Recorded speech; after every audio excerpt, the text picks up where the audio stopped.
us and put us to the wall. We are not the slaves. I'm not a small boy. You should have given me the report. I have not seen the report.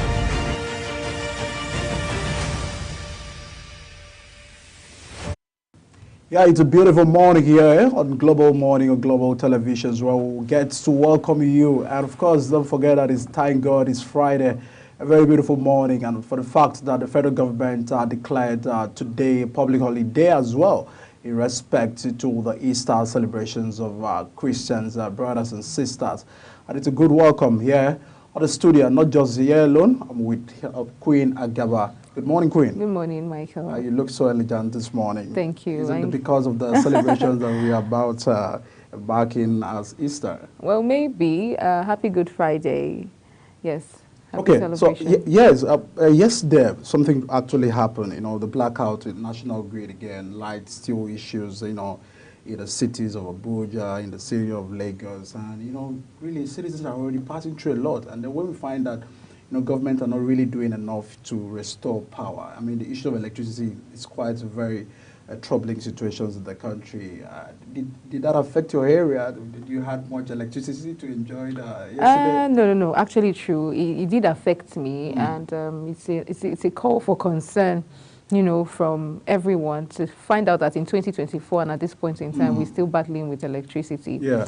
You know, it calls for, like I said earlier, it's a call for, it's concerning and saddening. The relevant agencies and authorities should do something about it. It has been a very much concern because we look at Ghana, you know, Ghana have been, you know, mocking us as a country that we do not have power. You know, recall, you know, the matches we've actually had with them. They have always used that to, you guys don't have electricity and all of that. So it has been, you know, a mockery, you know, issue to Nigeria as a country. And this has actually, you know, what government must begin to set up, you know, TCN, everyone, all the sectors involved in power, they must understand that Nigerians are already going through a lot, and will not in any way, you know, it will not be welcoming. It is affecting local businesses, it's affecting SMEs, it's affecting, you know, local productions and all of that. So it's what government must begin to do. You know, issues of National Grid, almost about 34 times, you know, from 2017 to now, it has always been an issue that, you know, government must begin to prioritize, you know, electricity, giving powers, you know, to people areas so that, you know, they can be able to actually enjoy some dividends of democracy and that excess of government. We'll be taking a look at the fact that today, public holiday, you know, in honor for the Easter celebrations of Christians. You're a Christian, Queen. Do you feel elated for federal government to declare today a public holiday? Yes. any other day, not even because I'm a Christian, but because, obviously, because I'm a Christian. Yeah. And the fact that today is chosen to, you know, honor, you know, the celebration of Christ that we're going to be celebrating, or we've started celebrating already.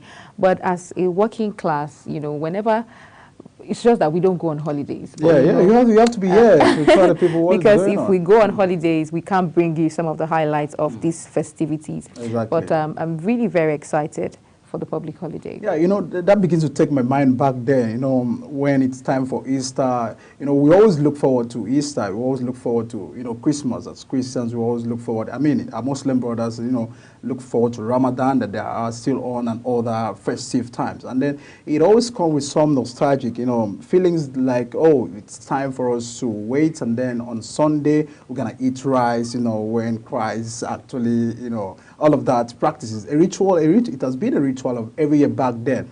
But very much things have changed, you know.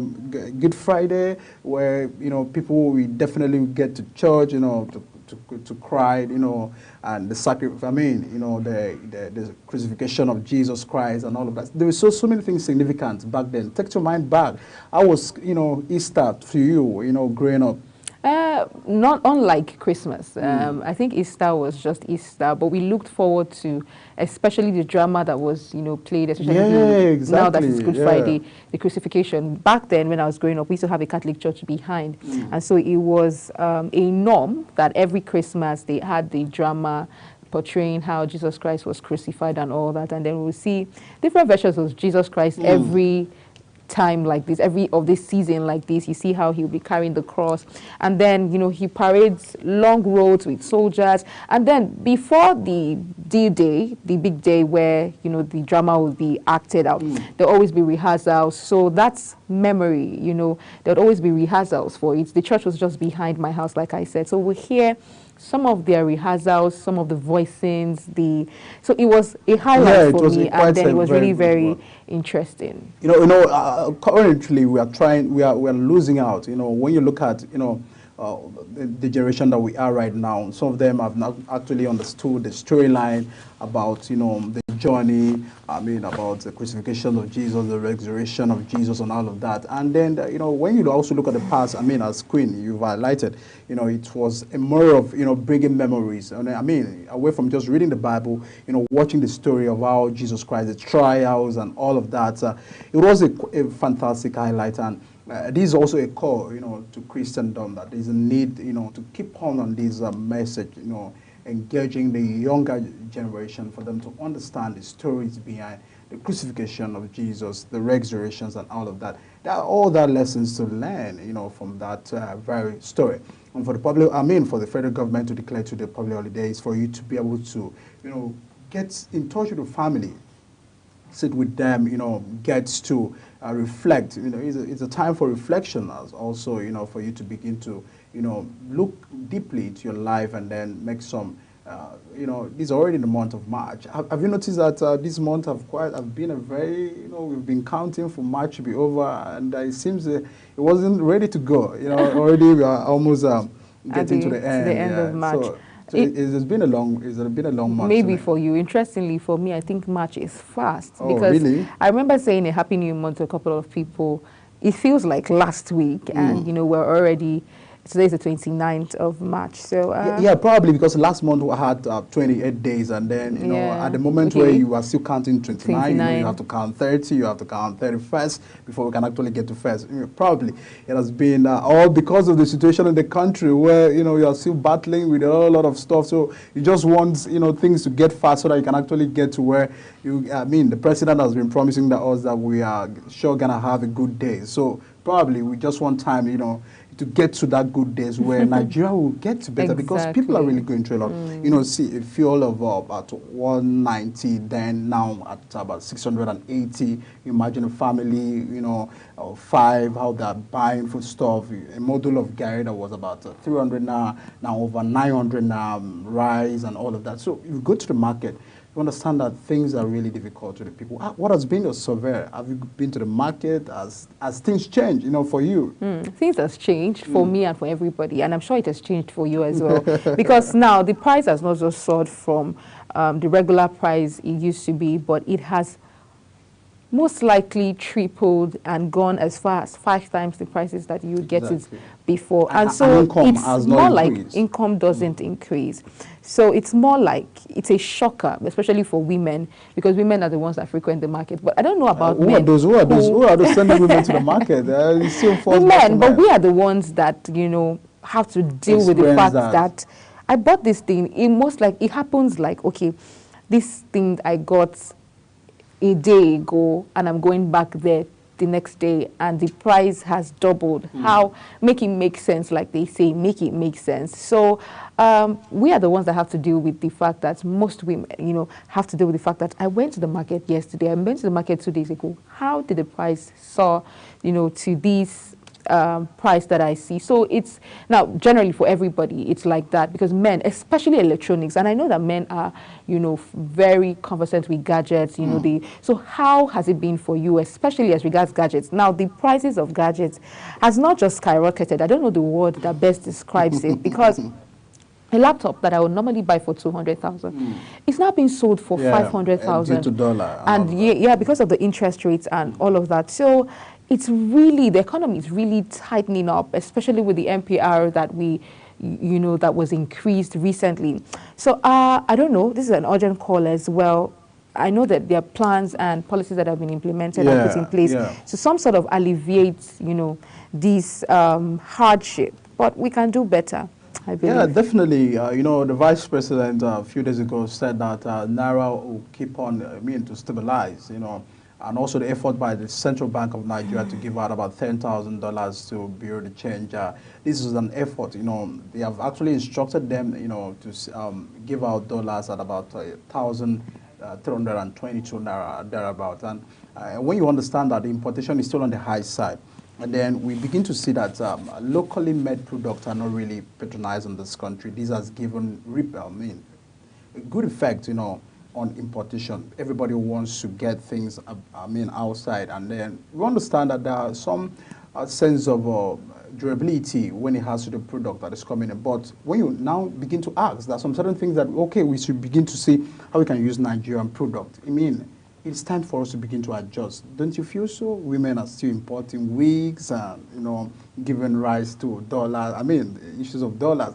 There's a pressure on dollars, and that has caused where we are today. Don't you feel that we should begin to patronize, local products, begin to use innocent cars instead of Toyotas and all of that? Exactly. I think that we should begin to prioritize Nigerian products and use locally made goods and products. But that aside, the import of wigs has not been the factor that has, Yeah, I would just citing one. I would just cite one. Put that more pressure on. Yes, but an instance. What is the need for us to go on our natural hairs? We can advocate for that. Do you know wigs are very costly? Wigs are expensive. Yeah, quite exactly. All right. But it's a choice. You have that choice. And I'm also an advocate for natural hair as well. But that doesn't mean that I am saying that it was just an instance, outrightly women shouldn't wear wigs. But regardless, I don't think that importations of wigs is what has put that much pressure on the dollar. We've always had that pressure, wigs aside. But I think that we should begin to embrace locally made products, our foods. There's so much on imports. We import a lot of things, And I think it's because of the fact that there's a sense of worth that comes with it. In quotes, people just feel like, this is from China, I got this from Nigeria, I got this from this and this and that. But we have Nigerian producers and Nigerian makers who are doing fantastically well, beautifully well. Talk about fashion. We have some of the best designers here in Nigeria. Talk about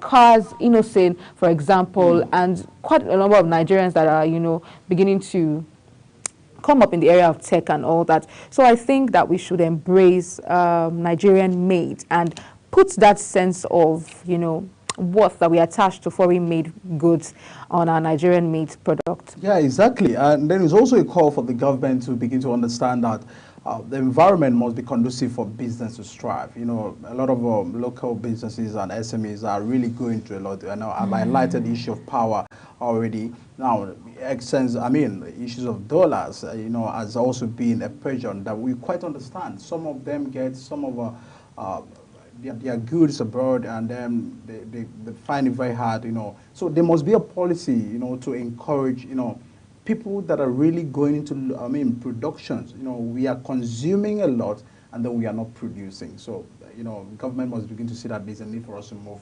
not just from consuming, but we must begin to produce.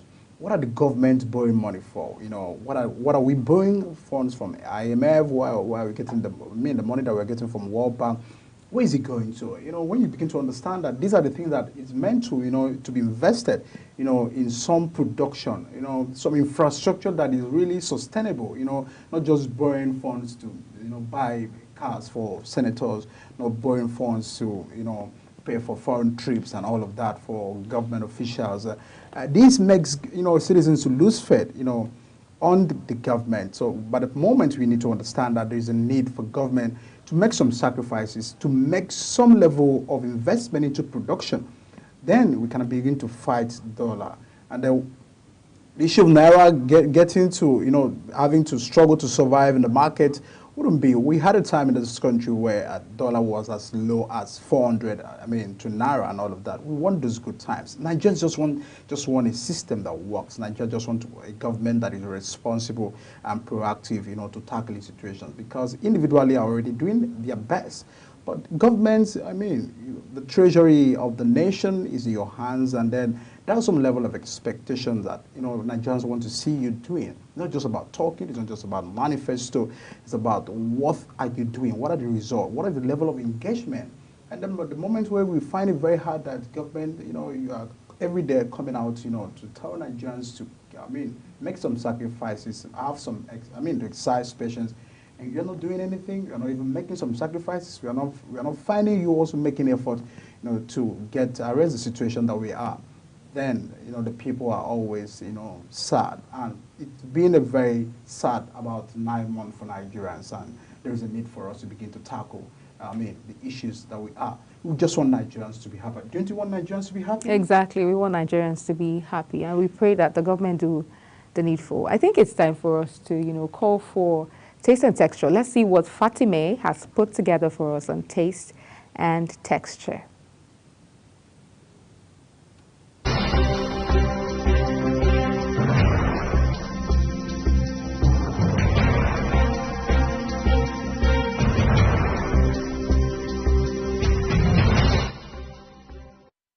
Hello and welcome to another heavenly episode on Taste and Texture. I'm Fatime Aboma. Desperate to know how to make a homemade mini sausage rolls? Today we are going to learn the easiest steps needed for this delicious snack. Sausage rolls can be rolled like crescent rolls or just wrap it straight and all round. You can use any brand of hot dogs, sausages of your choice. Mini sausage rolls are always welcome treat at every festive gathering. It's easy to prepare and also classified as Nigerian small chops. Nigerian sausage rolls is extra tasty, delish, and loaded with a rich sausage filling and tantalizing spices. Mini sausage rolls are usually enjoyed with a chilled drink or beverage. I love it with yogurt. For a mini sausage rolls recipe homemade pastry, you'll need the following ingredients: 300 grams flour, 1 teaspoon baking powder, 120 gram margarine, 1.5 teaspoon salt, water, 1 egg, hot dog. And now to the procedure. Mix the dough, sift the flour and salt and mix well. Add baking powder and mix well. Add margarine and in small lumps and mix it with hand till it feels like crumb. Add water in small quantities and mix till you get a ball of dough. Transfer to a table and knead well. Make a ball and put back in the bowl. Leave to rest for about 20 minutes, no need to cover it. I use hot dog. Blend with a hand blender and mix well with a spoon. Rub margarine inside the oven tray and spread the flour on it. Pour out excess flour. Beat the egg and set aside. Set your oven to 170 to preheat. After resting the dough for 20 minutes, knead some more. Roll out a piece of dough up to about 5 mm thickness. Make a rectangular cut. Rub the egg all over the cut. Scoop some sausages on the edge of the cut. Fold like a mat, making sure the dough overlaps at the end. Cut 1-inch long mini rolls. Press into shape and place on the oven tray.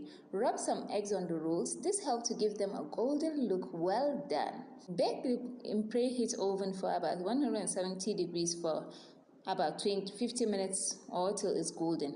Take one, and now let's take a quick look at the health benefits of eating sausage rolls. Sausage rolls often contains ingredients such as onions, garlics, and herbs, which add flavors and also provide important vitamins and minerals. Onions, for example, are rich in antioxidants and contain vitamin C and B6, while garlic is known for its immune-boosting properties. This inclusion of herbs such as thyme and rosemary adds additional nutritional value and can offer health benefits like anti-inflammatory and antimicrobial effects. That's all for now. See you next time. Bye.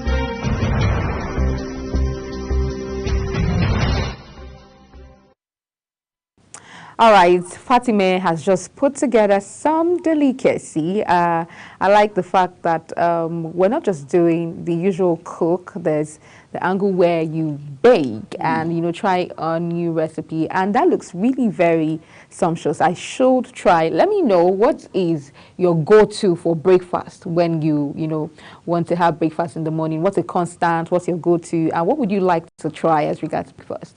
Maybe super and eba. Don't tell me you fall under the category of people that, I am a real African. I'm a real African man. So I'm an advocate of, it's not about heavy food. It's about what, can sustain you or what your system wants. Exactly. My system actually, has, I mean, it doesn't in any way deny that. Mike, are you telling me you'd rather go for eba over tea and bread for breakfast? Exactly. But don't you think it's heavy? It is about taking a little. It's so not about much. So there's this thing we do, social studies in primary school, where they say, I can't remember which of the subject, but it must have been social studies, where they say there are certain foods for certain profession. So you wanted to eat eba, you look like you most likely have a carpentry side gig that you do, because that's some heavy food for the morning, Nigeria is already a heavy job for you to survive in this country. So the moment when you wake up, you don't have to take tea. For me, I have to be able to tackle Nigeria to survive. The problems, the problem of this country is much. So we personally, are you for real? You can eat eba in the morning, please do. The problem of this country is very much so we need to be strong. We need to survive this now. We need to survive. All right, this, I'm certainly not going to be following Mike's pathway because it works for you. I think we should be talking about eating healthy. Well, I don't know. But if just it do works, what I feel you should they do. say Do what works for you. Do what works for you. But I'm an advocate for the morning, your system. You've been fasting. That's why it's called breakfast. Maybe you should have something light, and then maybe towards late in the morning you can now have something in between. But I don't think it's healthy starting your morning with pounded yam. Don't condemn.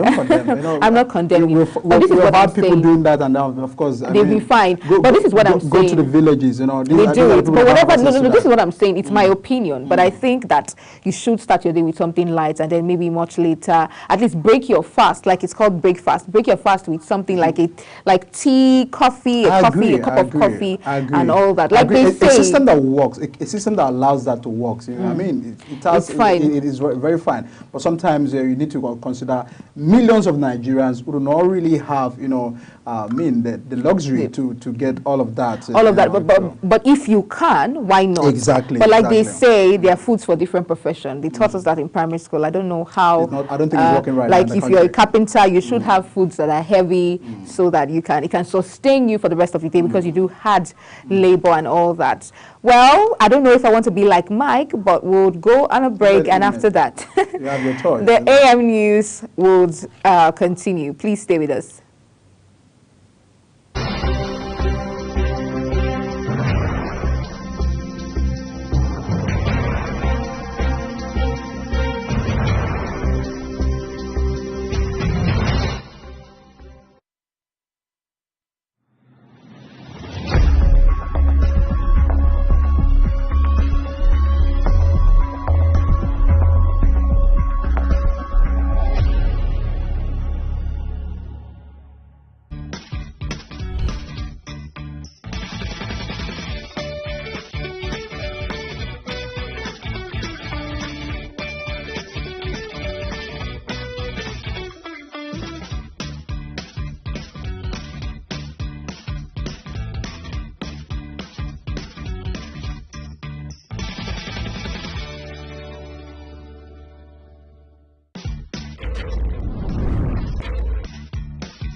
Hello and welcome to all of viewers in Nigeria and around the world to AM News on Global TV. We're live in the nation's capital, Abuja.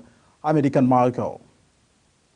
President Bola Tinubu has posthumously awarded the 17 heroes of the Kwama killings with national honors. The president announced awards during the burial ceremony of the 17 officers who paid the supreme prize in Delta State at the National Cemetery in Abuja. Kiko Lemokere was there for Global Television. In a solemn ceremony,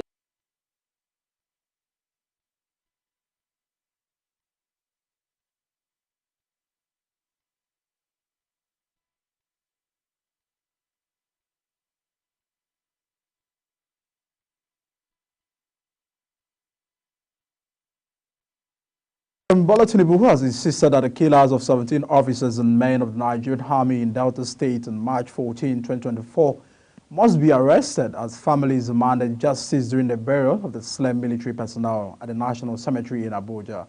In his address at the event, Tinubu declared that leaders in Delta State must fish out killers of the soldiers who were ambushed while on a peace mission in Okwama community in Delta State. This came as the president vowed that the killers would not go unpunished, as he conferred posthumous national honors on the slain officers. President Bola Tinubu have established a 31-man Presidential Economic Coordination Council comprising himself, the Vice President, Senate President, and the Chairman of the Nigerian Governors Forum, among others. Tinubu also established a 19-member Economic Management Team, an emergency task force, which is mandated to meet twice weekly and submit a 6-month comprehensive plan of economic intervention for 2024. The plan covering the next 6 months will be due to immediate implementation within 2 weeks of the EAT's inauguration. The president directed. The EAT comprises ministers, 4 governors, and some members of the economic management team, as well as the private sector. The House of Representatives has vowed to recover 2 Bell helicopters belonging to the Nigerian College of Aviation Technology, Zaria, sold to private individuals. The Chairman House of Reps Committee on Public Asset, Adomarine Kuyas, said this at investigative hearing on the sale of the helicopters in Abuja. Kuya expressed concern over the sale of the helicopters to private individuals when the college was left with no helicopter for training. The committee also questioned the process leading to the sale of the helicopters as security agencies, including the Nigerian Air Force, Navy, and the police, indicated interest in purchasing them. The federal government will on April 4th arrange Binance Holdings Limited and its 2 top officials, Tigran Gabriyan and Flynn Nadim Ajawala, on allegations bordering on tax evasion. The Binance Gabriyan and Ajawala, listed as first to third defendants respectively, are expected to be arraigned before Justice Emeka Weri of Federal High Court, Abuja, on 4-count charge, while Ajawala is Binance Africa's regional manager. Gabriel is a U.S. citizen overseeing financial crime compliance at the crypto exchange platform. Hearing notices had been released to the Federal Inland Revenue Service, the prosecuting agency, and the counsel to other parties to the defendant to take their plea. The Independent National Electoral Commission, INEC, has disowned Wednesday's Labour Party National Convention in Anambra. The Chief Press Secretary to INEC Chairman Rotimi Oyakami made this known in Abuja. Oyakami said that the conduct of the convention was not monitored, but INEC, declining to state further why it was not monitored, the Labour Party had on Tuesday shifted the convention from Umuahia in Abia to Nnewi, Anambra State. Speaking on the venue change, Kehinde Edun, the Labour Party National Legal Advisor, told newsmen that the party had duly informed INEC about the change in venue and date. Niger State House of Assembly said it has passed vote of confidence on the administration of Governor Mohamed Umar Bago because of his leadership style. The motion for the vote of confidence was moved by the member representing Tafra constituency, Mohamed Idris, and seconded by the member representing Bida 2, Aruna Mohamed Dakoda. The session chaired by the Deputy Speaker Honorable Afini Eunice Dauda, representing Garura State constituency, took many by surprise. Afenike said that the session is to spotlight the administration, positing that Governor Bago has been a dogged and dedicated leader who has shown exemplary leadership style. And now, the National Agency for Food, Drugs Administration and Control, NAFDAC, has confiscated pharmaceutical product worth millions of naira in Onitsha, Anambra State. This is even as the regulatory agency has uncovered illegal factories producing counterfeit alcoholic beverages across Enugu and Imo states. The clampdown on illegal and counterfeit products underscores the agency's commitment to combating the distribution and manufacturing of illicit substances in the Southeast region. NAFDAC's director for the Southeast Zone, Martins Ayamade, made announcement of the successful raids during a press conference in Accra, Anambra State capital. Lightening the Onitsha operations, he detailed the seizures of 892 bottles of codeine syrup alongside significant quantities of Rohypnol and Tramadol, among others controlled substances. The Commandant General of Nigeria Security and Civil Defense Corps, Ahmed Odi, has deployed 35,000 personnel across the country to ensure a hitch-free Easter celebration. According to a statement by the Corps spokesperson Bawola Afolabi, the deployment comprises officers and men with targeting not fewer than 35,000 personnel is to provide a watertight security before, during, and after the festivity to protect lives and property, including critical national assets and infrastructure. Adding that members of the public are also to support by giving useful and timely information on suspected acts and persons for prompt and appropriate response. The Armed Forces of Nigeria has declared 8 persons wanted in connection with the gruesome murder of 17 soldiers in Okwama community in Delta State. Director of Defense Media Operations, Major General Edward Buba, made this declaration in Abuja while addressing journalists on the activities of the military in the theater of operations. He says that the military will do whatever it takes to get the suspect. Kiko Lemokere tells us more. While fielding questions from journalists on the 17 soldiers who were gruesomely murdered on the 14th of March 2024 in Ukwama community in Delta State, the Director of Defense Media Operations says the military will leave no stone unturned to fish out the perpetrators of the heinous crime, adding that the armed forces is bent on sustaining the winning ways of the operational engagement. Nevertheless, troops will continue with their efforts until the culprits are found, arrested, tried, and brought to justice by Nigerian law. As for citizens, you must know that you are our first line of intelligence and therefore must rise to the occasion. We have a duty to flush out the culprits, and we must rise to that occasion. Meanwhile, during the week under review, the director rules out that troops neutralized 212 and arrested 252 persons. Troops also arrested 29 perpetrators of oil theft and rescued 244 kidnapped hostages. Troops recovered 223 assaulted weapons and 2,756 assorted ammunition.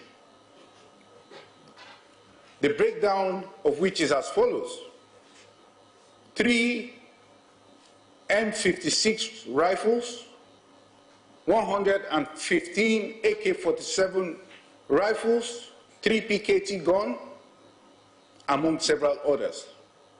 In the South-South zone, troops deny oil theft of the estimated sum of over 1 billion naira. In the Niger Delta area, discovered and destroyed 102 dugout pits, 41 boats, 36 storage tanks, and 8 vehicles, among others. Troops also recovered 944,000 liters of stolen crude oil, over 170,000 liters of illegally refined AGO, and 1,500 liters of DPK. The foregoing indicates that troops are weathering the storm through offensive posture and improved understanding of modus of operandi of the adversaries. The director reiterated the military high command commitment to continue to eliminate threats posed by terrorists and their cohorts. Kike Lomo Okeri, Global Television News. The Defense Headquarters says the release of 313 terrorism suspects to Borno government was on the orders of the Federal High Court sitting in Maiduguri. The Director of Defense Media Operations, Major General Edward Buba, who clarified in Abuja, said that the suspects were detained on suspicion, but no evidence was found against them after investigation. According to him, the cases were prosecuted by the Federal Ministry of Justice, wherein the court ordered their release. The Federal Customs Service Federal Operations Unit Zone B, Kaduna, has given an update on the activities of the unit from 17 February to 28 March 2024, saying that within the period, it recorded a total of 98 seizures of 21 different items, which included contraband foreign parboiled rice, used foreign shoes, petroleum products, vehicles, pastels, among others. While briefing journalists in Kaduna, the FOU Zone B Comptroller General Dalewada said that the total duty paid value of these items is 769,465,907 naira 46 kobo. He said their operatives have remained resolute, committed, and vigilant in the fight against smuggling and within the period under review. Adding that of particular note was the seizure of 372 bags of offensive rice that were intercepted by the operative of the unit and deposited at the Kwara Area Command.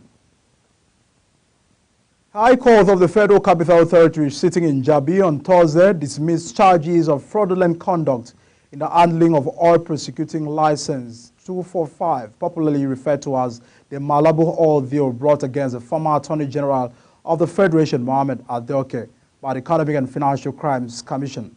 The anti-graft agency had charged Adeoke before the FCT High Court Abuja, along with Aliyu Abubakar, the former AGF, was accused of collecting a gratification of 300 million from Abubakar over the 245 resolution. He denied all allegations. You're watching AM News coming to you live from Nigeria's capital, Abuja. We're on Star Times Channel 276. Kindly follow us on all social media platforms using @Global TV NG and others now shown on the screen. When AM News returns, Nasene target 25% reduction in import bill by 2030. These and other stories coming right after this break. Do stay with us.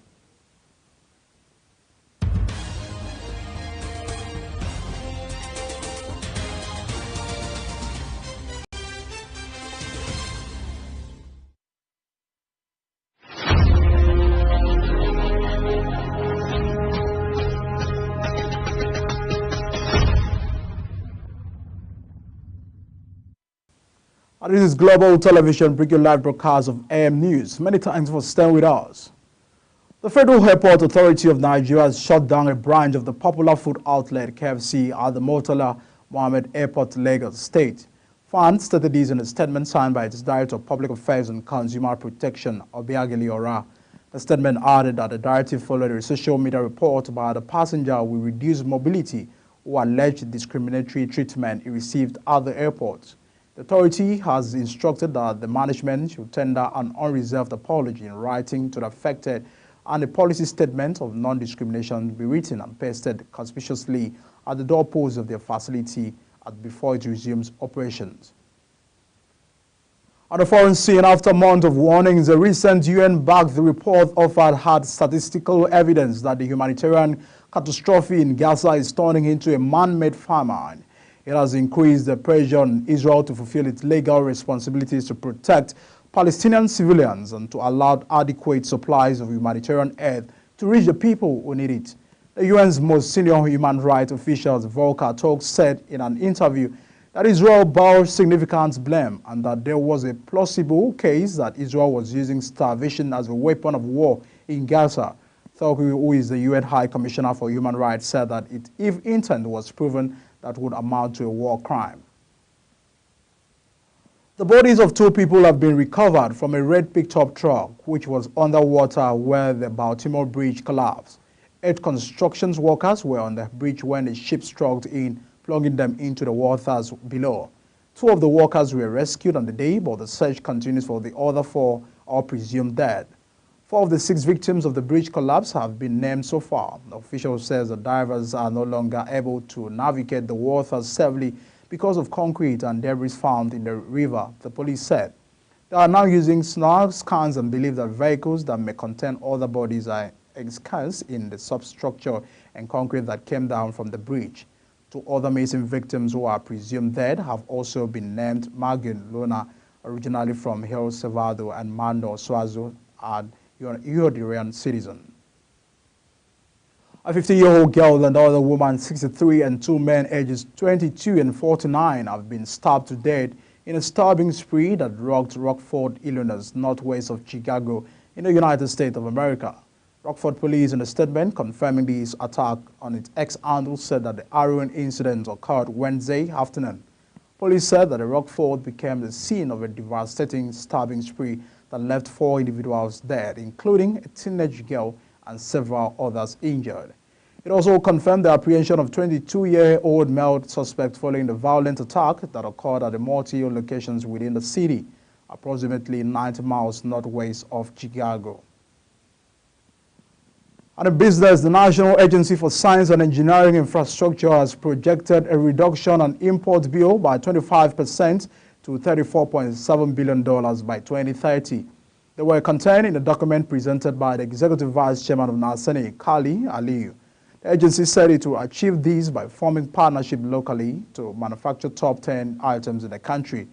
NASENI is also projected to generate over 3 million jobs in the same year through focused technology knowledge transfer to over 300,000 small and medium enterprises and to lift 2.5 million people out of poverty in 5 years.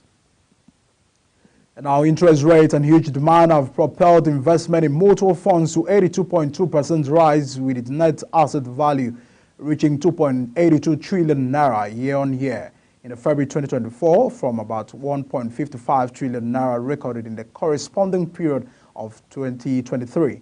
The latest data released by the Securities and Exchange Commission showed that dollar fixed income funds recorded the highest in the absolute term of 1.354 trillion naira as against 315.8 billion naira recorded in the corresponding period of 2023. The dollar fixed income funds accounted for 48.06% of the total value under the dollar fixed income fund. Stanbic IBTC Asset Management was the most active player among the 25 players in the market, recording 803.5 billion and it's accounting for 59% of the total NFV. On entertainment, the president of Actors Guild of Nigeria, Emeka Rollas, has denied the purported date of veteran actor Zach Oji. The social media was awash of the date of the veteran Nollywood star. The rumor came a few days after a veteran actor, Amechi Manoga, passed away after battling kidney ailment. Zach Oji, who had been in the news about his ill health after it was reported that he had slumped and was in a critical condition. But debunking the rumor on his post on Facebook, Rollas said that Zach is alive, calling on the general public to ignore mischief makers who enjoy circulating fake news. United States Department of Homeland Security agents have opened an investigation about hip-hop star Diddy Combs researching his properties in Los Angeles and the Miami area on Monday. The inquiry was led by the Homeland Security Investigation Agent in New York, where a lawsuit was filed against Combs by the former girlfriend in federal court in November, accusing him of engaging in sex trafficking. Combs, 54, has said that he was innocent and that his accusers were seeking a quick payday. Popular singer-songwriter Omah and 4 others Nigerians have been announced as performers and speakers at the Forbes 30 on Africa Summit holding in the Botswana in May 2024. Omah will be performing alongside 4 others Nigerians who have been named as speakers for the event as Forbes comes to Africa for its 3rd and biggest alliterations yet. And in sports, Super Eagles defender Kenneth Omaru has assured that the players are determined to give their all for maximum points when the 2026 FIFA World Cup qualifiers resume in June. The Super Eagles contingent for the friendly matches against Ghana and Mali departed to Morocco, with most of the players flying back to their bases in Europe after grieving over the unexpected loss to Mali. On field captains, Omaru assured that the players were determined to give their all for maximum points when the 2026 FIFA World Cup qualifiers resumed in June. And that's the package on AM News, coming to you live from Nigeria's capital, Abuja, on Star Times Channel 276. Kindly follow us on all social media platforms using our Global TV and NG. I am Edikan Michael. Many thanks for watching. See you again.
Yeah, many thanks for staying with us. This is still Global Morning, and we are here today, being Good Friday, to celebrate the commemoration of the death and resurrection of Christ. And just about now, we'll be taking the newspaper review. We'll be starting with the Daily Trust. Let's see what we have on the front page of the Daily Trust. On the Daily Trust, the front page of the Daily Trust, the big story there is CBN raises bank's capital base to 200 billion naira. That's the big story on the Daily Trust. And we have Tantita Security Services celebrates president at 72. Those are the stories on the Daily Trust, I think. Under that big story, the riders there we have is institutions with international authorization to raise 500 billion naira. Set 24 months as deadlines for recapitalization. Our next story would be, and Michael Edika will take us through the front page of the Guardian newspaper. Yeah. On the Guardian newspaper this morning, has 6 months on, 76 embassies, 109 foreign missions await new envoys. You can actually find that on page 6 of the Guardian newspaper. And then on all the stories coming in from Guardian, CBN gives banks 2 years to meet 500 billion new capital base. You can actually get to find these on page 8 of the Guardian newspaper. Reps queries OAGS payment of 15 billion naira to Remita accuses CBN of complicity. Can actually get this story on the Guardian newspaper this morning. Also have the Tantita Security Service celebrate a president at 72. Don't forget that today, President Bola Tinubu turns 72, and these are where the goodwill messages are coming in. Just as we've actually heard from the Guardian newspaper.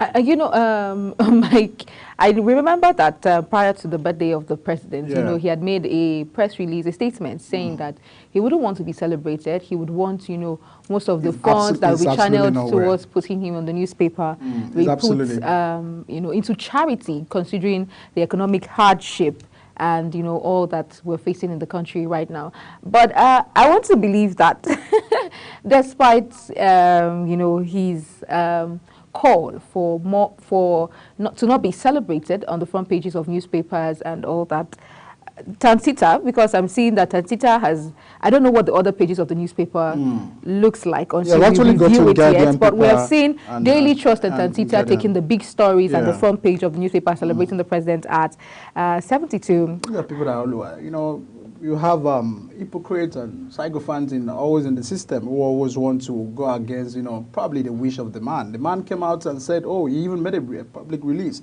I do not want all of that. We want a situation where it can be on a low key because of the situation we are. But everybody have the right to pay for whatever they can. So they've actually been able to secure 2 papers thanks to Vanguard. I don't think that story is actually on the Vanguard. So let's see what's on the Vanguard newspaper.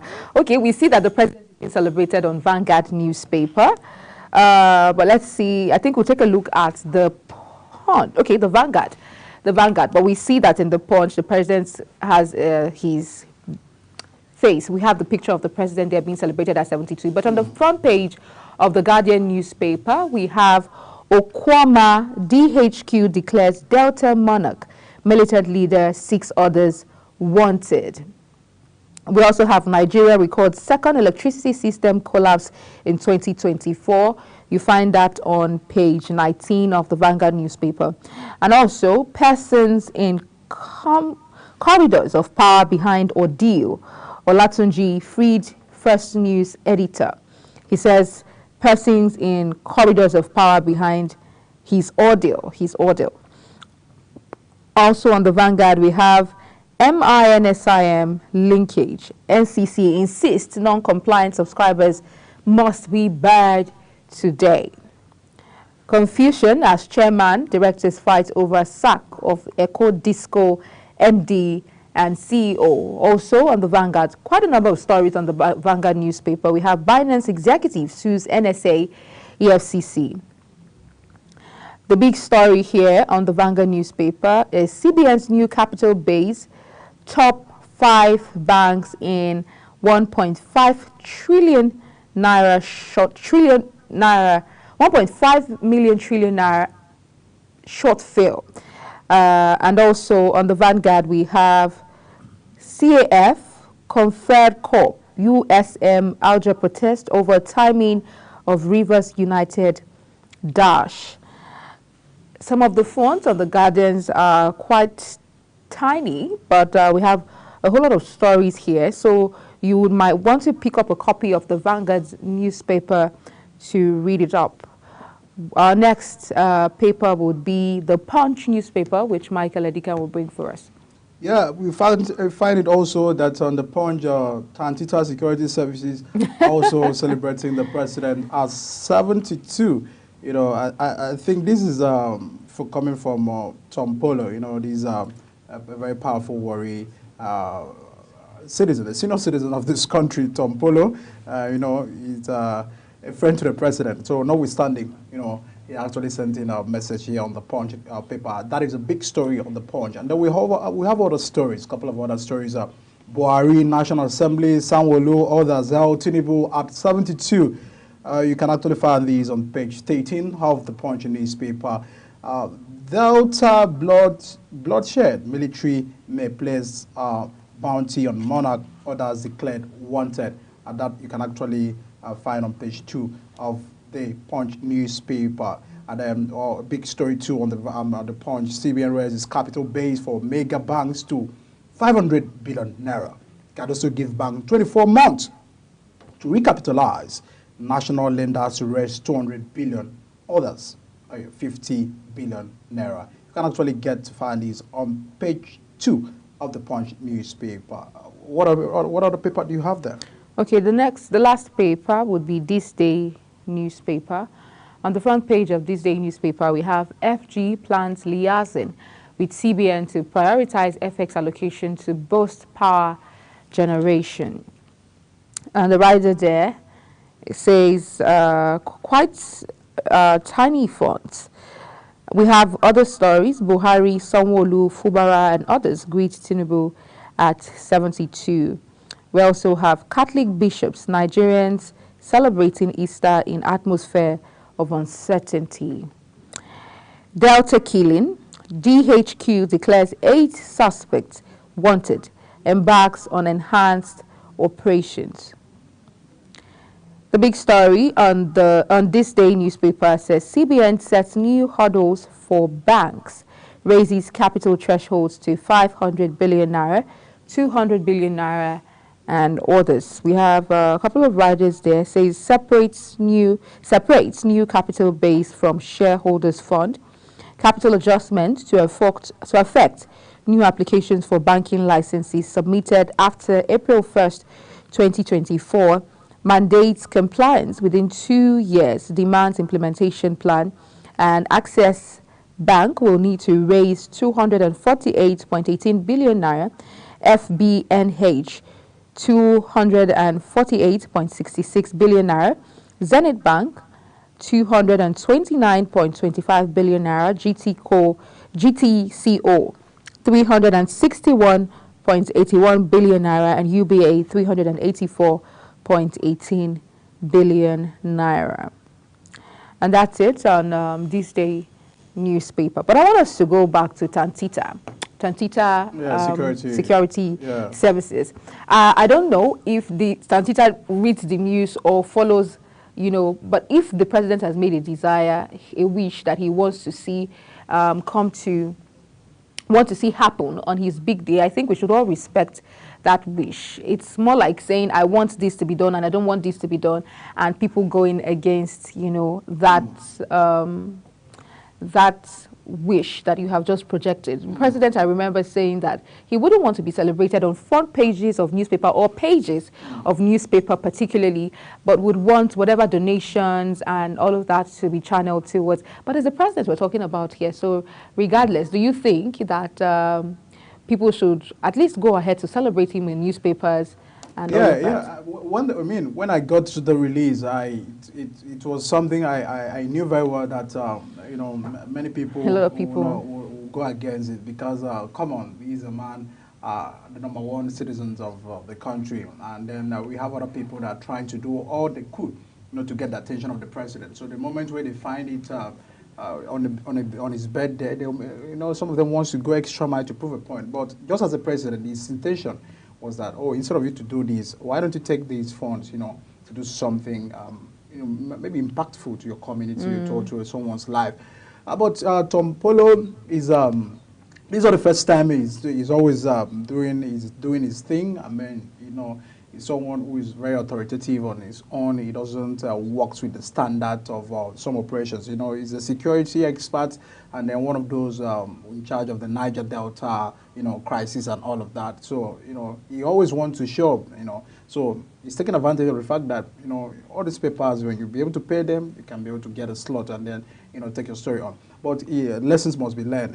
When you see these things, you know that this is not a serious, he's not a serious fellow, because it's not just about as if you have more money than other Nigerians or ministers, commissioners, governors, who probably would have actually, do the same, But, in a sane society, if somebody doesn't want a thing, so I feel we should be able to respect that. But he's a president, some of his private life, he's not really accountable for, people always want to do things just to get a point. But notwithstanding, the president deserves to be celebrated at 72, a man who has been all of that, coming in to be the president. So he should be celebrated. He should be celebrated, regardless of whether or not he wants to be celebrated in front of the front pages of the newspaper. Exactly, but then, we've actually prior to this time, we've seen that for the papers that we've seen, we've only seen that Tantita has occupied 3 papers. I don't know about other papers. I mean, we have blueprints and the rest. Yeah. We haven't taken those papers, but for the 3 pages, he has gotten the visibility he wanted. Yes, I think this is the strategy for visibility as well as celebrating the president. But I think that money for, what it entails to, be published in the front pages of newspapers, that money should have been maybe channeled, like the president said, to some sort of charity, and then put it out there like this is in commemoration or in celebration of President Bola Tinubu's birthday. Absolutely. And put in front of the paper so that we see that you actually did. If you want that visibility, Tantita celebrates Tinubu by going to the orphanages. Tantita did this. So that's a more positive and a more very impactful approach to celebrating the president, other than, well, I think I agree with you. The president should be celebrated, but I don't know if it's regardless of whether he wants it or not. Or not, yeah. He's a president, so people always want to do anything. Away from the paper, a lot of people will do so many stunts just to be able to get the attention of the president. As I said earlier, people are still lobbying, trying to get the attention of the president for appointments. So many people once probably their prophet or told them that they will be a minister. So whatever means that they can be able to get across it, they can actually use every rooms and every advantage. Just as we've seen, Tantita have gotten the visibility. Like, so many people will never know Tantita security. But I understand that his patronage is not just about Nigerians.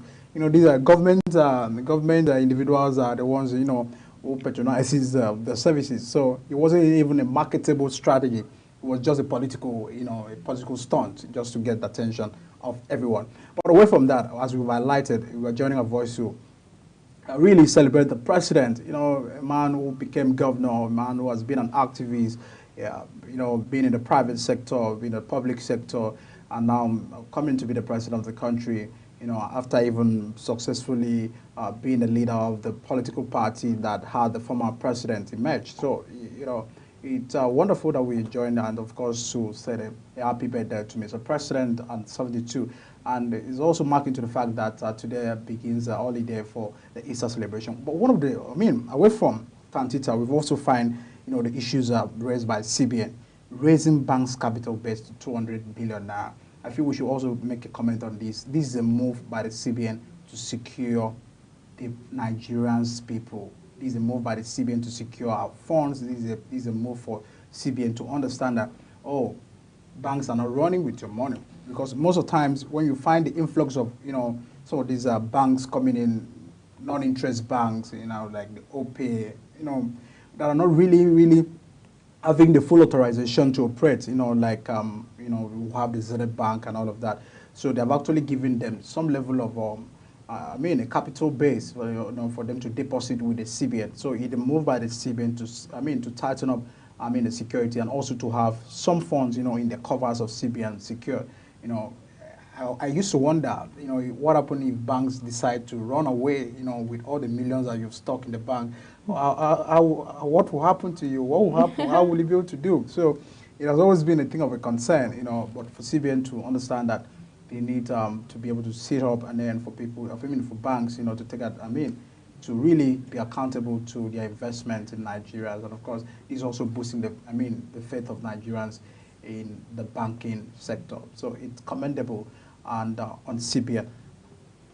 Yes, absolutely commendable. But when you raise the question of what happens to banks running away, I think that's almost impossible. But I believe that's why we have regulations, we have relevant key stakeholders and all of that to ensure that. But I don't know. But Nigeria, anything can happen. So, but I want to believe that stringent measures are put in place to ensure that banks are regulated and our money is safe and secured in all of these banks. So we'll just call for sports. Let's see what Anthony Mamadou has put as regards sports.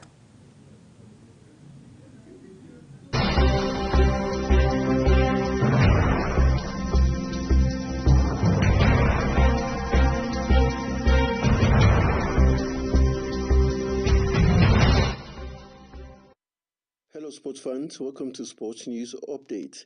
Gareth Southgate has reviewed the sizes of the Euro 2024 squads could increase from 23 to 26 during talks next month in the move that could hand a number of players tournament lifelines. The head coaches of nations heading to Germany are set for exploratory talks over the possibility of extending the limit on the number of players that can be selected for the tournament amid a global concern about player welfare.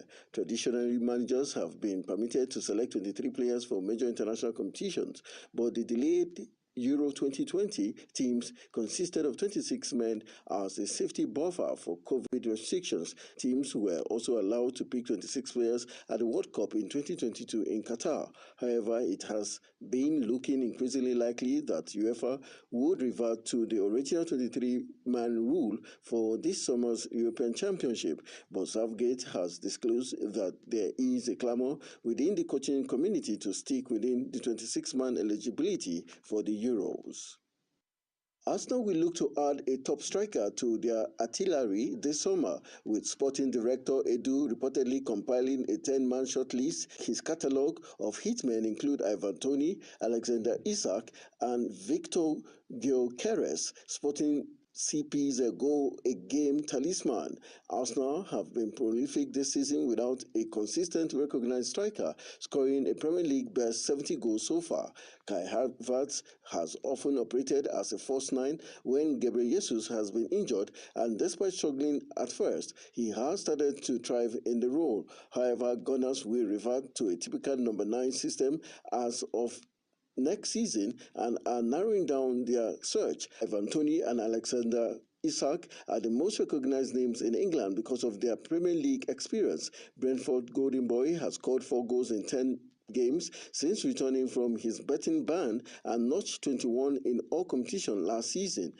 Spanish prosecutors have announced they are seeking a 2.5-year jail sentence for the country's former FA chief Luis Rubiales over the infamous Kissgate scandal. They said on Wednesday they also wanted him to pay Gianni Hermoso 100,000 euros in compensation if he is convicted at trial. They laid out their pre-trial demands in a 6-page indictment made public on Wednesday. They said they were seeking a 1-year jail term for a sexual assault charge and a separate 1-year, 6 months prison sentence for coercion linked to his alleged attempts to get Gianni to speak out in his defense over the unwanted kiss he gave the Women's World Cup winner last summer.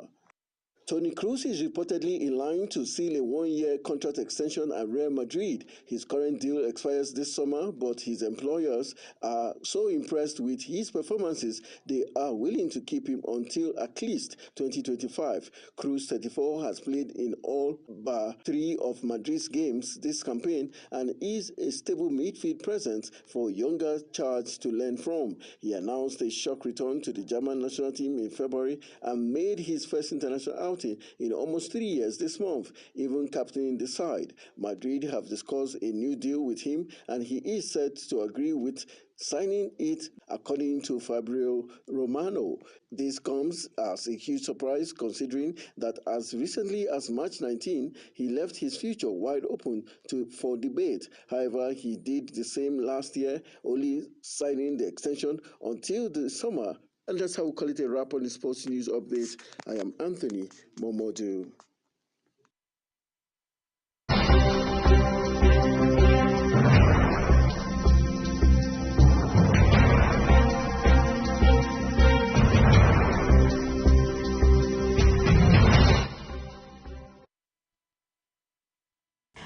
Yeah, right.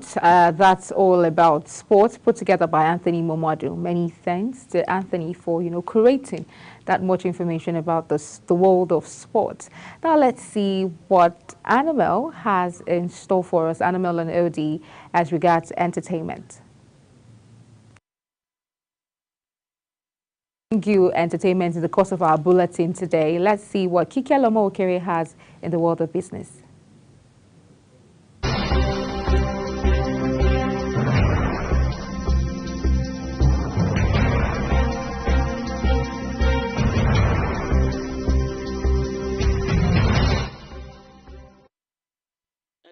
Welcome to Business Report on Global Morning. The federal government has directed commercial banks in the country to henceforth deduct and remit 0.375% on all loans disbursed by them. The deduction is to be made on the principal loan amount, according to a message sent to customers by banks. This comes as the government expands the net on transactions covered by stamp duty charges from regular bank transfer to foreign transaction and now loans. It could be recalled that banks were also in January this year directed to deduct stamp duty on old foreign transactions between January 2021 to December 2023 by January 31st, 2024. Before that, the electronic money transfer levy was only applicable to accounts receiving electronic deposits of 10,000 naira and above and its equivalents. The Central Bank of Nigeria has conducted an auction of Nigerian treasury bills, which saw a substantial amount of 1.64 trillion naira being sold, as shown in the auction results report. The highest top rate offered have attracted considerable investors' interest, reflecting confidence in the nation's economic instruments. During this latest auction, 3 categories of the NTBs were offered, with varying tenure of 91 days, 182 days, and 364 days. The auction date was March 27, 2024, with the annulment date following a day after on March 28, 2024.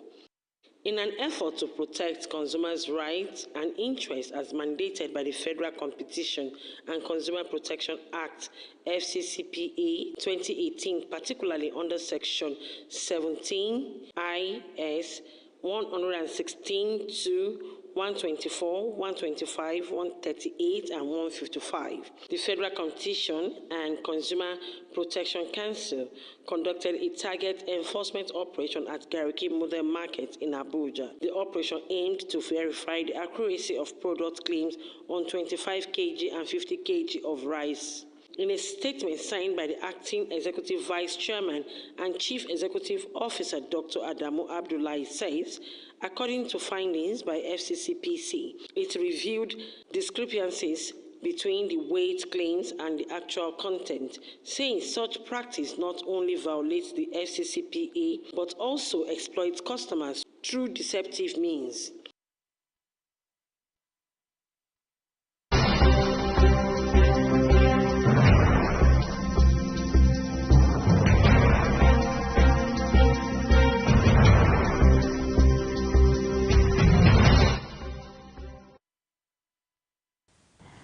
Yeah, that's right. That's all about the world of business, put together by Kike Lomowukere.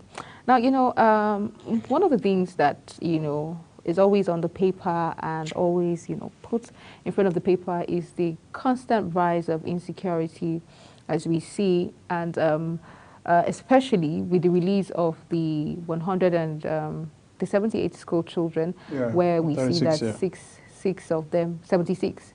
We see that 6 out of the children were hospitalized. Although I was looking forward to seeing a bit more story around that news and what has been put together to ensure that these school children, especially the children, are gaining therapy. But I think it was on Tuesday, where the children were, I think they've been booked for therapy or are in the process of getting therapy for these children. I must commend that initiative. That's a welcoming initiative, because over here I've always hammered on the importance of, getting therapy, especially after you've been abducted. I gave several instances of just being robbed in 5 minutes, and you see people relive that experiences. How much more, having to be abducted for well over 6 days, if I'm not mistaken, for at least 6 days, in captivity and custody. You can imagine the trauma, the fear, that comes with it. And I'm sure that these kids must have been threatened at some point or the other. And then I was also speaking from the standpoint of a relative, I was just imagining, of course, it's not an experience that we pray to have or we pray to encounter where our loved ones would be in captivity. But, at that point, while I and Anthony were on set here, he asked the question. He said, should the government be negotiating with bandits? Is it the right thing to do?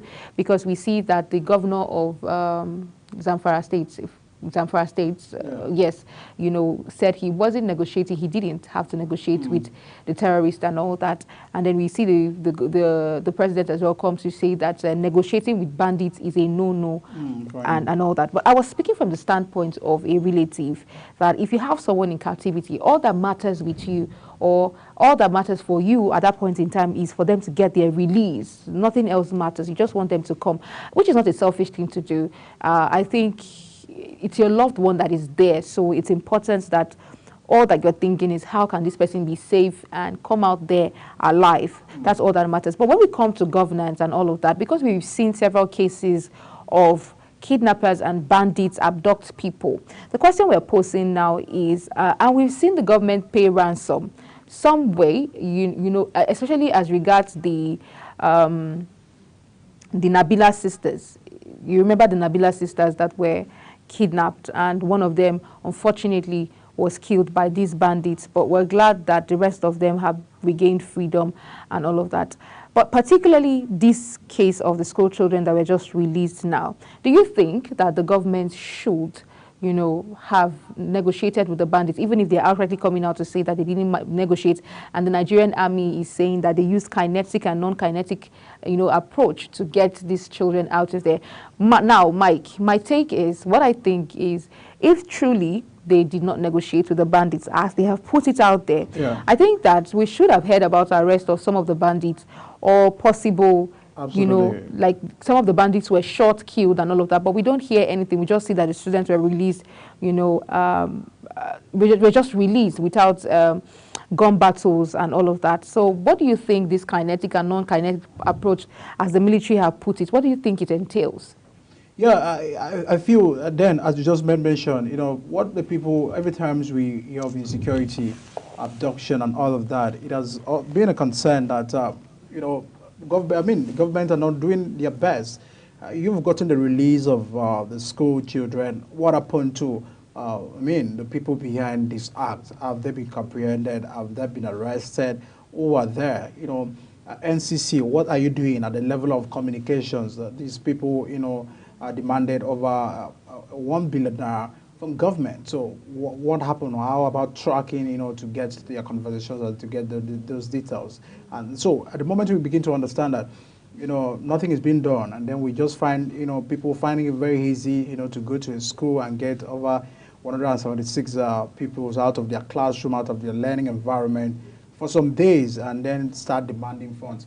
It's beginning to be funny and laughable, because government must begin to understand that their roles is to protect lives and properties. And then the moment where you keep on giving room for these actions, the moment where government, keep on, allowing these acts, to be to be on a repetition, it gives room for people to find it to be a lucrative kind of business to do.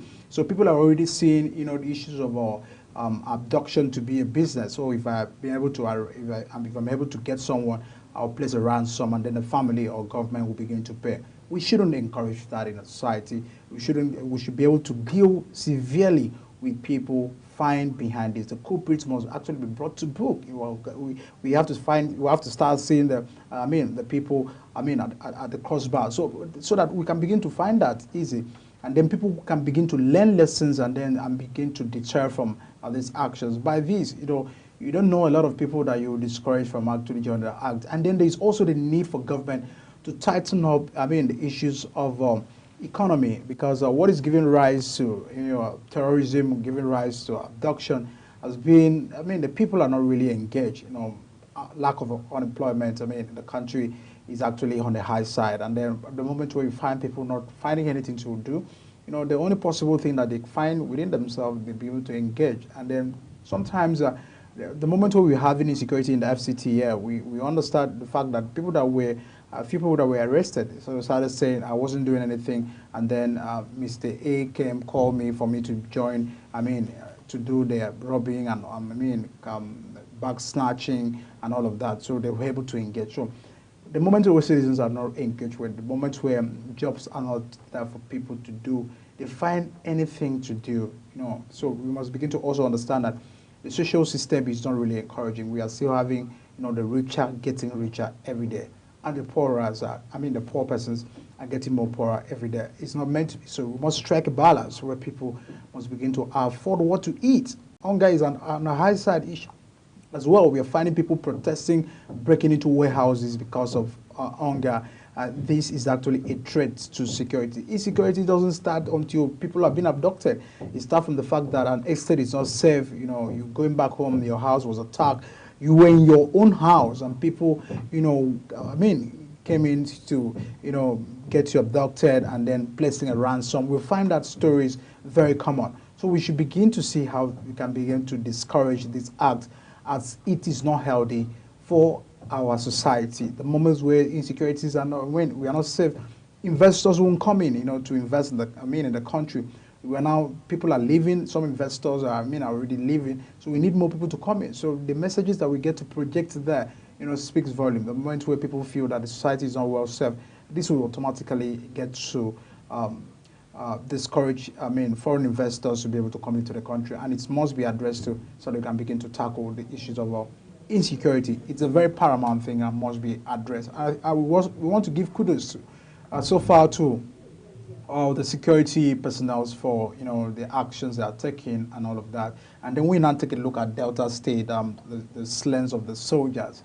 It also to be a thing of a concern. What happened, to the families of those slain soldiers? The president have quite make an effort at giving scholarship, to the family and to the children. Promising them houses wherever they want the country. I'm asking them, the armed forces to be able to pay them off of their gratuity, pensions, and all of that to the families. All of these has been an effort by the president, but the people who were actually going for a war, what happened to, for peacekeeping, what happened to security, information gathering, intelligence gathering? You just embark on the journey.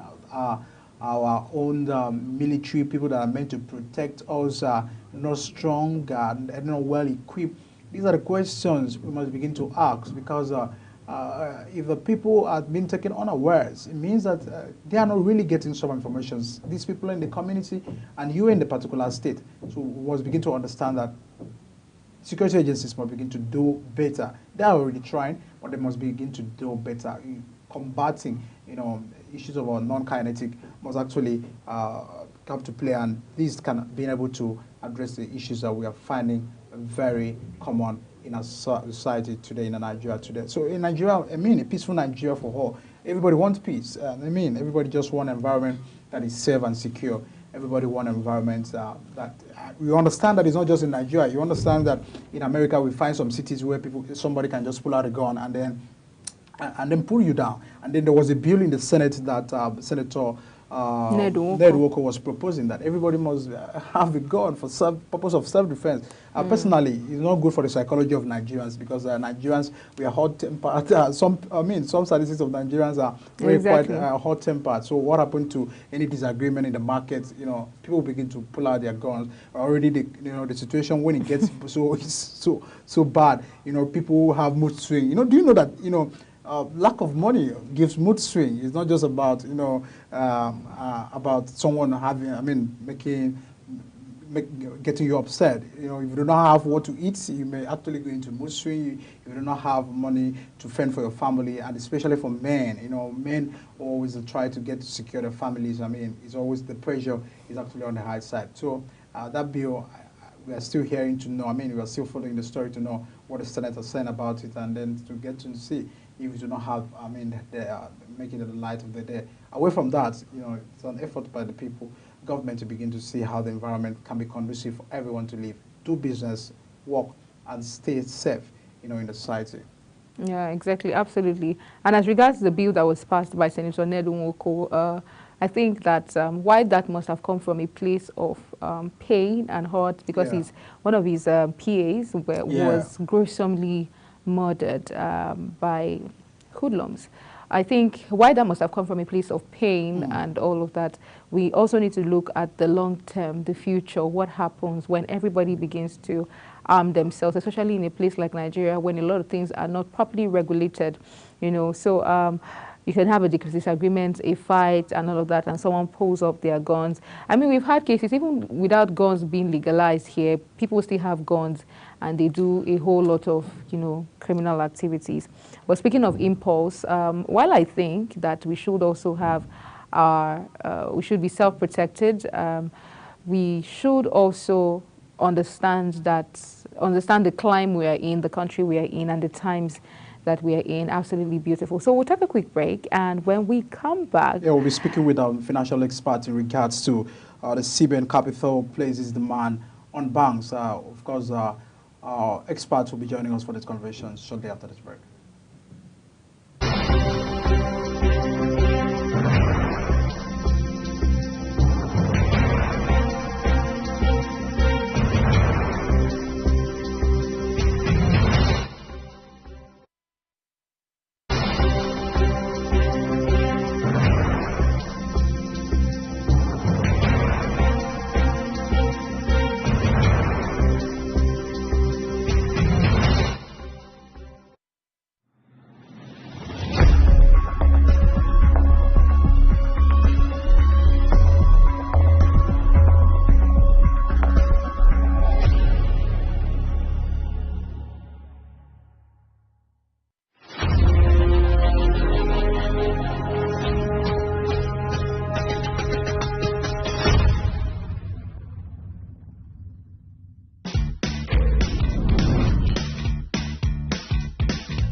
All right, many times for still stay with us on Global Morning. Of course, we'll be taking a look at the fact that federal government has declared today public holiday for commemorations of Easter celebration by our Christians brethren. I've been joined this morning by Emmanuel Etieto, who is the senior elder of LG Bokari Engage Ministry, joining us from Akwa Ibom State to talk on the significance and the purpose of this commemoration. Good morning, good to have you join us. Thank you so much. Yes, Christians all over are actually gathering to commemorate Easter. To you, what has been the very significant, what stands out as we begin to mark to commemorate the death and resurrection of Christ? Yes, the death and resurrection of Christ is very strategic because that is what has given us life. That is why we have the hope of resurrection, hope of eternal life. In fact, that is the strength of Christianity. If we don't believe that Jesus died and rose on the third day, then it is of no use that we became Christians. The significance is that we see that it's love that made Jesus to die. Jesus said, greater love has no man than this, to lay down his life for his friends. So that is the height of love. You can measure love by sacrifice. So love is measurable. I love you, I love you, I love you with the mouth is meaningless. We have to look at what have you sacrificed for this person you say you love. Jesus said, Jesus measured his love for us by saying, greater love has no man than this.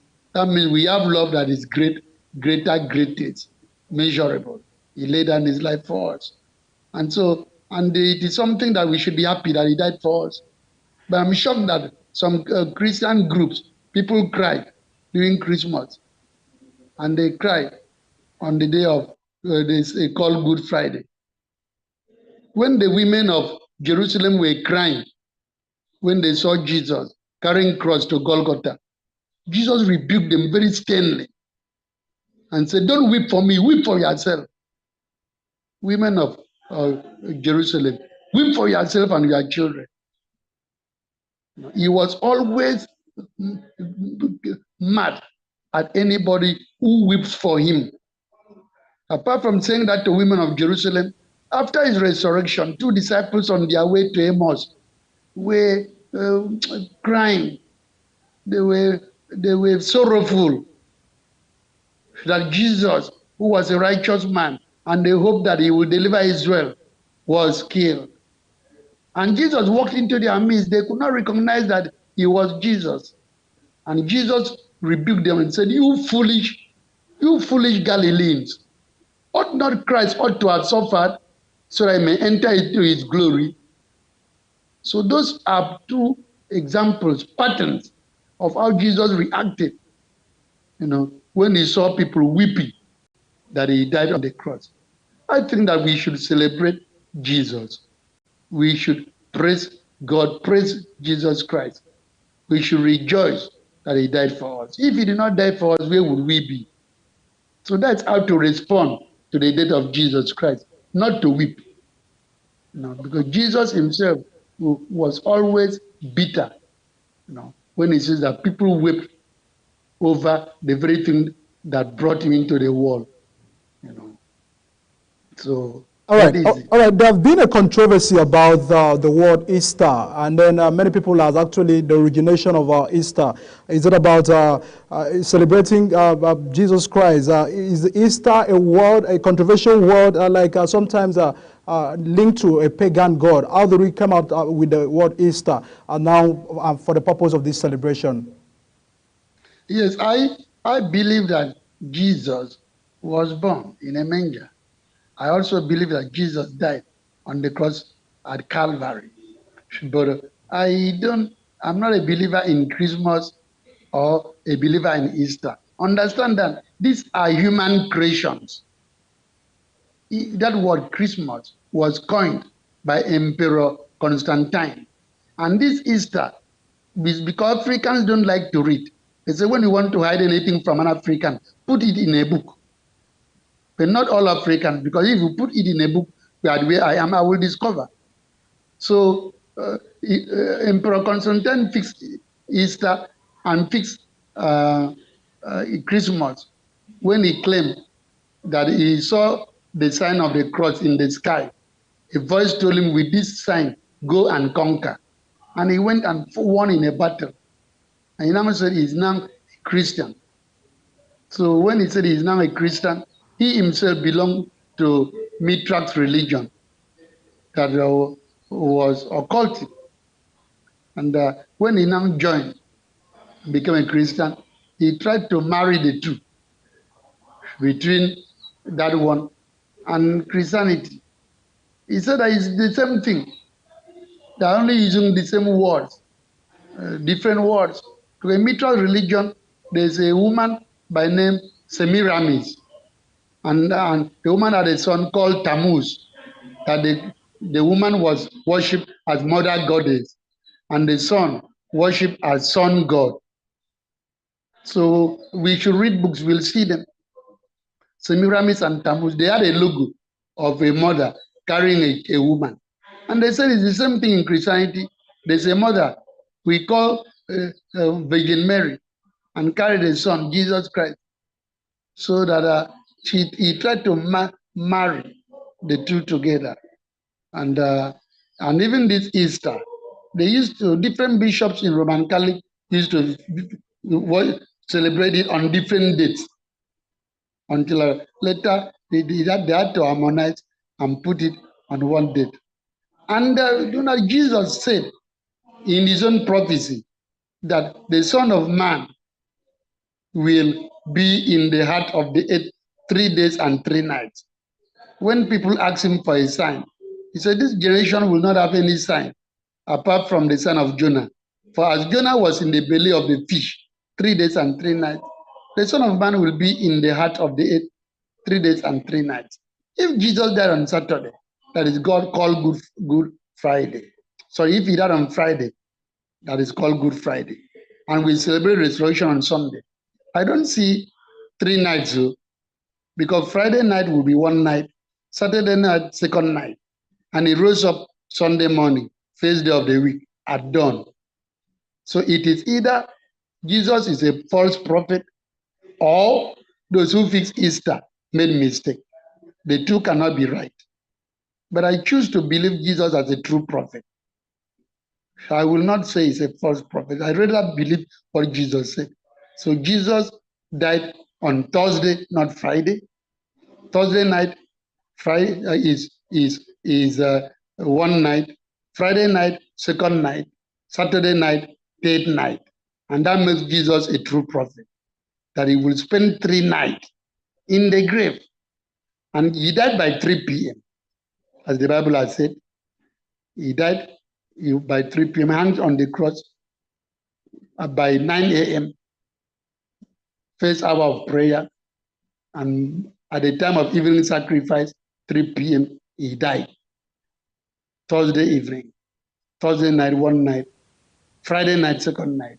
Saturday night, third night. At dawn on Sunday, he arose. Through the study of books, I came to understand that Israel has many Sabbaths. Because he died a day before Sabbath, people assume that he died on Friday because the commonest Sabbath is the weekly Sabbath that falls on the 7th day of the week, which is Saturday. That one is the commonest. And because people are shallow in knowledge and mediocrity has taken over Christianity. But when you dig deep, you'll see in the same Bible that there were different Sabbaths. And John, in John's Gospel, John said for this particular Sabbath was a high Sabbath. That is King James Version. Another translation says that for this particular Sabbath was a special Sabbath. So it was not the common weekly Sabbath. It was a high Sabbath, according to King James Version. Another version says special Sabbath. There are some Sabbaths that were coming weekly, some yearly, some after 7 years. Israel had up to 5 or 6 Sabbaths. Some weekly religious festivals came with their special Sabbath, or some yearly. So when you have independence anniversary of Nigeria, 1st October, this year it can fall on November, on Monday. Next year, it may fall on Wednesday. It may fall on different dates. Yearly events fall on different days when it comes to another year. So there are some other events in Israel that had Sabbath attached to it in the book of Leviticus. All right. So this particular Sabbath was not the weekly Sabbath. That's why the Bible calls it a special Sabbath or a high day, a high Sabbath. So that's why I believe he died on Thursday. So the issue of Good Friday is a human error. All right. In the role of Christians in nation building, how do we begin to take the lessons from this Easter, to promote unity and cohesion in our society today? Because we are finding disunity among us, even in the Christendom. But what should be the particular lessons for Christians and in order for us to live in promoting peaceful nation building? Yes, the lesson we should learn is selflessness. We are too selfish. That's why we cannot build the nation Nigeria. We are too selfish. We don't have we sacrifice national interests on the altar of selfish interests. So other leaders in other nations that are great are very selfless. When give an answer to that, lessons for nation building, how Christians can live. We'll go on a short break right now. Once we return, we'll take that feedback from Emmanuel Literature.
All right, many thanks for still staying with us on Global Morning. We're taking a look at the essence and the significance of the celebrations of Easter.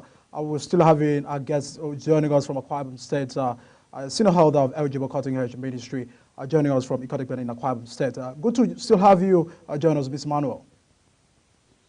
Yes. All right. Before you get to the lessons, what Christians should learn in a bid in promoting nation building, why are we celebrating Easter? Because to some persons, maybe our Muslim brothers, sisters, and others who may not really understand why Christians are really celebrating. You've laid emphasis on the backgrounds of this. Why are we then celebrating this Easter? So we celebrate the death of Christ because his death has brought us life. His death has reconciled man back to God. God created man. Man sinned against God. And because of sin, the sin separated man from God. So Jesus, and without the shedding of blood, it's a spiritual law, it's a spiritual principle that without the shedding of blood, there can be no remission of sin. So Jesus came to shed his blood so that sin may be washed away, and which was the barrier between God and man. So the death of Christ reconciled man back to God so that we can fellowship God, God can fellowship man. We can interface with God, our creator. So we have the reason to celebrate the death of Christ, not really Easter. Easter is just a name coined by man. We celebrate the death of Christ. People use Easter to celebrate too. People use, if God, Jesus himself said we should use breaking of bread to celebrate. He said, do this in remembrance of me. He broke bread with them, and he brought bread, he brought wine, and said, this is my body that is broken for you. He broke with them and brought the wine, consecrated and prayed over it, and said, this is my blood that is shed for the remission of your sins. This is the new covenant in my blood. Do this in remembrance of me. In remembrance of me. So you do that. That one is sacrosanct. Yeah. For Jesus ordained that one as a means of remembering him. But there is some human addition, like adding the Easter. All right. How do we begin to link, the essence, the celebration, the birth and resurrection of Jesus Christ in promoting peace, nation building, living in togetherness? Because, of course, you understand that this unity is actually on the high side in the country. But how do we begin as Christians begin to see how we can get the lessons? What are the lessons we can begin to, link, with the celebration and the resurrection of Jesus Christ and to building the nation? Excellent. One is that the death of Jesus Christ put an end to the enmity between God and man. So he reconciled. He brought peace.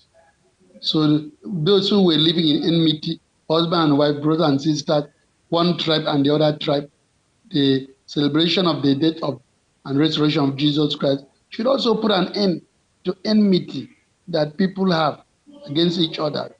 The tribes have against another tribe. And it should bring reconciliation. And it should bring peace. Because those are the things the death brought. And we saw Jesus is a very selfless person. He did not die for himself. He knew no sin. He died for sinners. So he died for others. Selflessness. As long as we are selfish, self-centered, we cannot build Nigeria. We must have national interest as uppermost. Make it higher than our selfish interest, so that we can have the interests of the nation at heart. That helps in nation building. Every other nation that is great, that is the heart of the leaders. All right. Do the denominations in the Christians family has that any effect on this celebration, or everyone actually shares on the same ideology behind the death and resurrection of Jesus Christ? Different people share different ideologies. They have different ideologies. Like me, as I say, I celebrate the death of Christ and his resurrection through breaking of bread. Jesus said, do this in remembrance of me. I do remembrance, of Jesus Christ, of his death and resurrection. Others use Easter, Good Friday. It's still okay. Because the Bible says, he that regards a day regards unto the Lord. In the book of Romans, he that does not regard a day does not regard it still unto the Lord. We are in the dispensation of grace that works through faith. Anything that is without faith is sin. So some people celebrate it. I don't condemn them. But different people have different ideologies. Some say that Jesus died on Friday, even though it's human error. So far, they believe that Jesus is their Lord and personal Savior, and they hold on to the teachings of Jesus. They will spend their eternity with God. And there are some human errors that are not damnable. We separate essentials from non-essentials. So different Christian groups have different ideologies.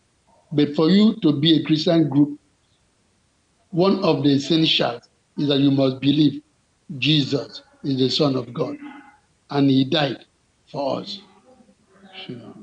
The one that is non-essential is to argue, did he die in April? Did he die on this day? Even though we can see that he spent 3 days in the grave. The others may commit human error by not believing in it, in the number of days he spent in the grave. Well, that is non-essential. So far, they believe that he died for them, shed his blood to wash their sins. So it's not everything that people have to argue. We waive some things and ignore. We call them non-essentials. But there are some things that are essential that are not, you can't compromise. If you compromise, then you are not a Christian. All right, many thanks, Emmanuel Literature, Senior Elder of Eligible Cutting Edge Ministry, joining us from the Cottage Benin in Akwa Ibom State for your thoughts and contributions on the program. We wish our happy celebration for all the Christians and, of course, the Nigerians and all members around the world are celebrating the death and resurrection of Jesus Christ. We appreciate your time. Many thanks for staying with us. Thank you very much. All right, and that's the size we'll be taking on the conversations regarding the Easter celebration, the significance of the commemoration of the death and resurrection of Jesus Christ. We'll go on a quick break. Once we return, we'll make more conversations. Don't go away.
All right, wonderful discussion on the significance of Easter with Mike and our pastor right there.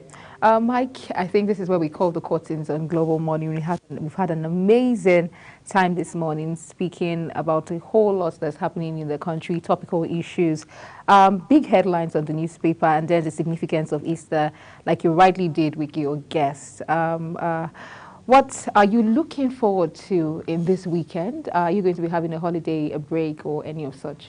Yeah, I'm just waiting to hear if the president will actually declare us some free meals, and for us, not just for his birthday, and for us that are actually taking on the Easter celebration. You know, he's coming in even in the midst of Ramadan. So the two religions having big events at the same time simultaneously, and it's a very beautiful weekend. And then starting on the fact that today is a Friday, and then you understand what Friday already means. Yeah, so I look forward to having a most wonderful time for the weekend, and I know as well you're already looking at towards that too. Yes, absolutely. I'm looking forward to having a great weekend, even if I'm going to be at work on Saturday. But hopefully, a Sunday, the Sunday coming should be a weekend that I look forward to relax and then prepare for work on Monday. So from I and Mike, we wish you a beautiful weekend. Thank you for joining us on Global Morning. See you again next week. Bye for now.